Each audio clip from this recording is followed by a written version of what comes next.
Dieu vous bénisse au nom puissant de notre Seigneur Jésus-Christ, le merveilleux. C'est encore pour moi une joie de pouvoir partager ces moments avec vous. Je suis dans la voiture parce que ici c'est renfermé et c'est calme et on peut vraiment parler ensemble. Dieu vous bénisse. Le titre de mon message aujourd'hui c'est « Pourquoi vous ne devez pas livrer votre corps pour des choses matérielles ?» Que vous soyez une dame, que vous soyez un homme, que vous soyez une jeune fille, un jeune homme, pourquoi vous ne devrez pas livrer votre corps pour du matériel? On vit dans un monde du paraître, où tout le monde veut devenir, où tout le monde veut faire, où tout le monde veut montrer, où tout le monde veut aller. Aujourd'hui c'est Dubaï, avant c'était Paris, New York, Londres, mais aujourd'hui c'est Dubaï, où tout le monde veut faire. Mais si tu n'as pas l'argent, il faut travailler pour avoir ce que tu as. Tu as quand même une dignité, nous avons une dignité. À plus forte raison lorsque nous sommes en Jésus-Christ. Certains jeunes ont accepté le Seigneur, que ce soit une jeune fille, un jeune homme, ils ont accepté le Seigneur, ils marchent avec le Seigneur, mais plus qu'ils n'ont pas d'argent ou plus qu'elles n'ont pas d'argent, elles vont monnayer leur corps pour du matériel. Moi, quand j'étais au pays, je trouvais ça vraiment, quand je voyais ça, je disais, Seigneur, si j'ai une fille, j'aimerais pas la voir comme ça. Quand on était jeune, il suffisait simplement d'avoir une belle voiture au pays là-bas, décapotable. Eh bien, toutes les jeunes filles du quartier, chrétiennes ou pas chrétiennes, je dis pas toutes, tu pouvais les avoir. Oui, parce qu'il suffisait samedi après-midi ou samedi soir, passer dans le quartier avec ta décapotable, ça faisait son effet. Et là, tu verras qu'elles vont tomber toutes. Et quand moi je voyais ça, je me posais des questions, j'ai dit, mais c'est pas possible qu'il y a des gens qui vendent leur corps pour être simplement dans une voiture.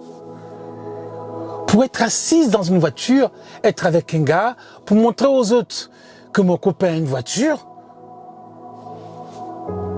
J'avais du mal à comprendre cela. J'avais vraiment du mal à comprendre cela.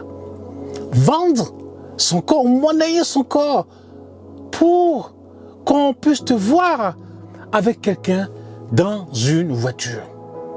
J'avais du mal à comprendre. Une voiture que le gars, peut-être l'a acheté ici, peut-être pas cher. Il est parti au pays avec. Certains l'appellent peut-être France au revoir ou Belgique au revoir. Ou je sais pas. New York au revoir ou Québec au revoir. Hein? Et il arrive au pays et il a commencé à rouler. Et là tu vois que toutes les jeunes filles veulent monter dans sa voiture. Et pour monter dans sa voiture, le gars, il n'est pas fou. Il sait ce qu'il va faire avec toi. Et quand je voyais ça, je disais, Seigneur, pourquoi cela? Parce que le monde est devenu matérialiste. Le monde est devenu comme ça. Certains vendent leur corps pour des mèches. Simplement pour avoir des mèches. Mèches humaines. Ou mèches synthétiques, je ne sais pas, qui coûtent peut-être 100 000 francs, 200 000 francs, parce que les fêtes vont arriver, elle vend son corps pour des mèches. Aïe. Et toi-même, tes propres cheveux qui sont là, essaie de les arranger un petit peu. Pour des mèches qui viennent du Brésil, pour des mèches qui viennent de l'Inde, tu ne sais même pas ce qu'ils ont fait dessus, ou qui viennent de Chine. Tu vends ton corps pour des mèches. Les mèches que après tu vas jeter à la poubelle. J'avais du mal à comprendre cela. Il y a certaines qui vendent leur corps pour un sac. Parce que ce sac vient de Paris, parce qu'on l'a acheté à Paris, je ne sais où. On l'a acheté à Strasbourg, Saint-Denis. On l'a acheté à Barbès. On l'a acheté à Château d'Eau, à Paris. On l'a acheté, je ne sais pas dans quel quartier de Paris. Parce qu'on dit que ce sac vient de Paris, tu vends ton corps pour un sac qui vient de Paris. J'avais du mal à comprendre cela. Pour un sac. Waouh. Ça peut être même un faux sac qui n'est pas un vrai. Parce que c'est écrit dessus telle marque ou telle marque. Eh bien, elle vend son corps pour ce sac. Il va avec toi pour que tu puisses avoir ce sac. J'ai vu certaines vendre leur corps, certaines vendent leur corps pour des chaussures. Pour des chaussures qui viennent d'Italie, qui viennent de Paris, qui viennent de Londres ou de New York, parce qu'on dit que ça vient de New York. Ou de Dubaï. Vendre son corps pour des chaussures. Pour des chaussures. J'avais du mal à comprendre cela. J'avais du mal à comprendre cela. Il y a certaines, chaque fois que Samsung sort, eh bien son téléphone, ou iPhone sort son téléphone, eh bien elle succombe à cela. Je veux mon iPhone 12, mon iPhone 13, iPhone 14, iPhone 15, iPhone 16. Et donc chaque fois, lorsqu'il y a un iPhone qui sort, eh bien tu es dedans. Chaque fois qu'un iPhone sort, ou chaque fois qu'il y a un Samsung qui sort, eh bien c'est la même chose. Mais c'est pas possible. C'est pas possible. Pourquoi cela? Ou certains hommes,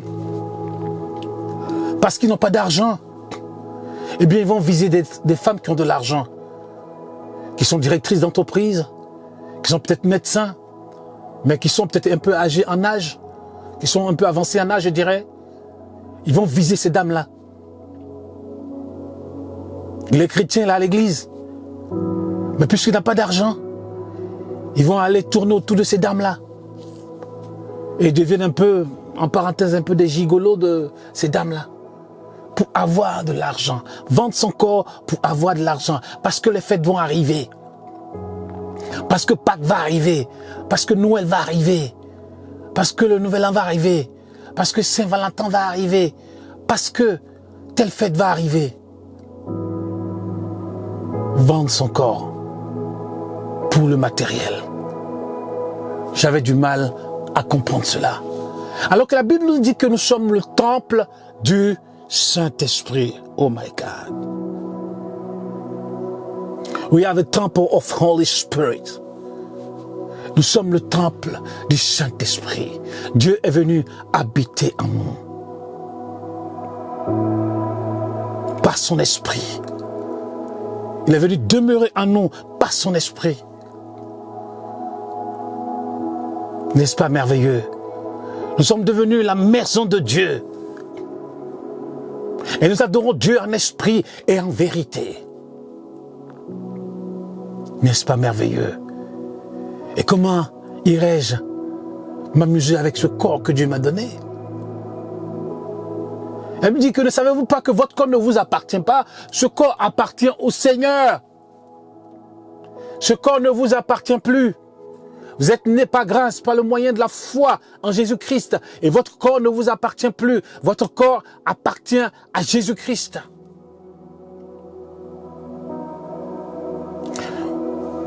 Ce corps est comme une enveloppe, comme un véhicule dans lequel vous vivez. Mais un jour, vous partirez, vous laisserez ce corps. Ce corps appartient à Dieu. Oui. Et pourquoi aller s'amuser avec le corps du Seigneur? Que Dieu vraiment nous aide. Lorsqu'on marche avec le Seigneur, on doit prendre soin de son corps, prendre soin de son âme et de son esprit. L'esprit ne peut pas pécher. Vous êtes nés de nouveau. L'esprit est de Dieu. Mais il dit l'âme qui pêche, l'âme qui pêche. Parce qu'il faut que l'âme influence le corps. Parce que quand un corps est comme ça, quand tu dors, ton corps ne va pas pécher tout seul. Mais l'âme influence ton corps. Les désirs de ton âme, les désirs, les vices. Je ne suis pas là pour juger quelqu'un, mais pour te dire que tu vaux plus que cela. Tu vaux plus que le matériel. Tu vaux plus que même cette voiture. Tu vaux plus qu'une maison. Tu vaux plus que tout ce qu'on peut te proposer. Oui. Ta valeur est plus que tout cela. Tu me diras, mais c'est facile à dire, parce que toi tu es en Europe, parce que toi tu es en Amérique, donc tu as tout ça. Nous qui sommes dans les pays pauvres, comment on va faire? Alors comment on va faire? Et tu penses que c'est en vendant ton corps pour du matériel que ça ira mieux? Je ne sais pas. Alors que tu peux travailler, créer une petite entreprise, petit à petit, petit à petit, petit à petit, et tu peux t'acheter tout ça. Même si ce n'est pas tout neuf, tu peux t'en acheter d'occasion. Tu n'as pas besoin de tout ça. Tu peux construire ta maison. Tu peux avoir ta voiture. Tu peux avoir tout ce que tu veux. Même si tu es dans une famille pauvre. Si tes parents sont pauvres, ce n'est pas de ta faute. Par contre, si toi-même tu deviens pauvre, toute ta vie, ça sera de ta faute. Parce qu'il ne faut pas accuser que tes parents. Il ne faut pas accuser que tes parents. Tu es un homme, tu as des bras, tu as un cerveau, tu peux marcher. Tu es une femme, tu as des bras, tu as une tête, tu peux tout faire. J'accuse personne. Mais si nous sommes en Jésus-Christ, Dieu est celui qui est prêt à nous bénir.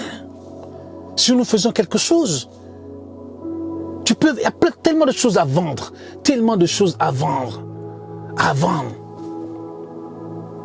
tellement de choses, des fruits et légumes, tout ce qu'on peut faire, tout ce qu'on peut faire, tout ce qu'on peut faire, tout ce qu'on peut faire avec les fruits et légumes, tout ce qu'on peut faire avec tout ce qui est poulet, tout ce qui est carné, tout ce qu'on peut faire, tout ce qu'on peut faire. Certains attendent seulement que le Western Union. Pour le Western Union, certains, ils donnent leur corps. Pour le Western Union, ils donnent leur corps. Pour 100 000 francs CFA, ils donnent leur corps. Pour 200 000, 300 000, ils donnent leur corps. Où elles donnent leur corps. Mais où est-ce qu'on va? Ayons de la dignité. Et marchons selon la parole de Dieu. Et ainsi Dieu te bénira. Et ainsi Dieu te bénira. Tu convoites quelqu'un. Tu es dans l'église, mais tu convoites un homme qui est marié parce qu'il a une belle maison, parce qu'il a une belle voiture. Mais tu sais bien que tu vas détruire sa famille, ce monsieur. Si tu vas avec lui, tu vas détruire sa famille. Tu vas détruire ses enfants. Si sa femme apprend cela, ça va être grave. Ça va être grave.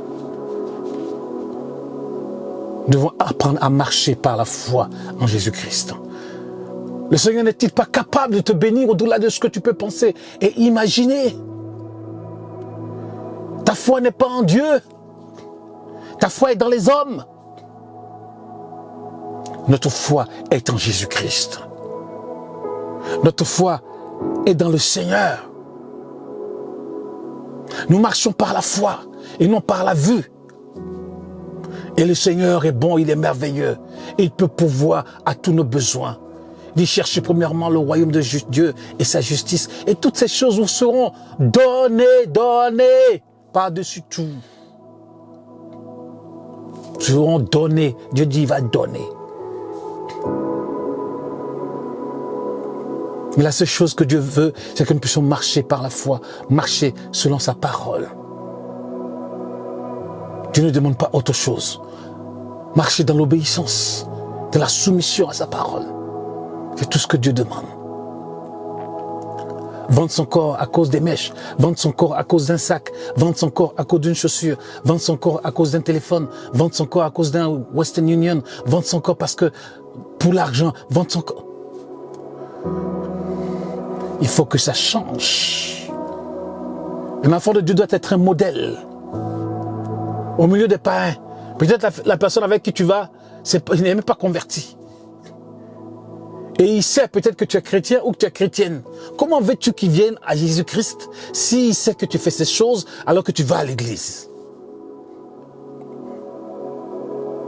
Alors que tu sers dans l'église, alors que tu sers dans la chorale, alors que tu es chantre, alors que tu es pasteur, alors que tu es pasteur stagiaire, alors que tu es dans l'assemblée, tu sers dans un département, alors que tu es tout le temps à l'église. Mais les gens ne savent pas que tu fais ces genres de choses. Que Dieu vous délivre de cela. Que Dieu vous délivre dans le nom puissant de Jésus-Christ. Nous chassons tous ces esprits au nom de Jésus. Afin que vous puissiez marcher en nouveauté de vie avec le Seigneur. Et le Seigneur est capable de vous bénir au-delà de ce que vous pouvez penser et imaginer. Car Dieu est bon. Car Dieu sait donner de bonnes choses à ses enfants. Dieu ne donne pas de serpents à ses enfants. Il donne de bonnes choses à ses enfants. Dieu ne donne pas de scorpions à ses enfants. Dieu donne de bonnes choses à ses enfants.